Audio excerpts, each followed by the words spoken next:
You will now learn how to adjust your sights. The initial position of the sights depends on the status of the weapon. Specifically, if the weapon is a previously zero weapon, then the sights remain in its current position. If the weapon is a new or recently returned from maintenance, then you place the sights in a mechanical zero position. As you have already been taught, there is more than one basic type of rear sight for the M16 series rifle. You must identify your type of sight in order to know and make the correct sight adjustments. We will focus on your assigned weapon and its rear sight. Before making any sight changes, have the soldier make a serviceability check of the sights, looking for any bent, broken, or loosened parts. I will now explain the general purpose of sight adjustments. Front sight adjustments move the strike of the round up or down and are typically adjusted only during zeroing. Rear sight adjustments fall into three categories. First, you can flip the aperture between the O2 200-meter opening and the long range opening.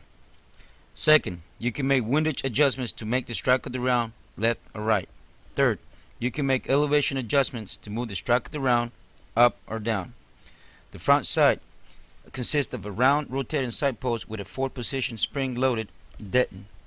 To adjust the front sight, adjustments are made by using a sharp instrument such as the tip of a cartridge, pressing down on the spring-loaded deton and rotating the post in the desired direction of change for the strike of the bullet.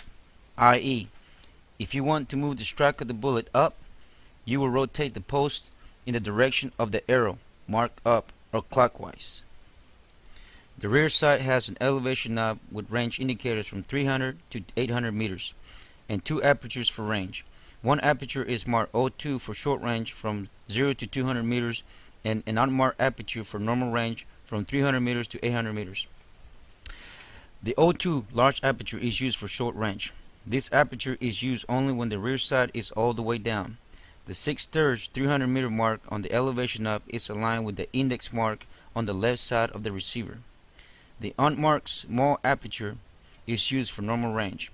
This aperture is used for most firing situations. It is used in conjunction with the elevation knob for 300 to 800 meter targets. The rear sight also consists of a windage knob on the rear side of the sight. Each click of the windage knob will move the strike of the round from 1/8 of an inch at 25 meters to 4 inches at 800 meters. A windage scale is at the rear of the sight and the windage knob pointer is on the windage knob. To adjust for elevation, rotate the knob for the desired elevation. Elevation will adjust elevation 1.1 inch for each click at 100 meters, with each dot and each number representing 1 click of elevation.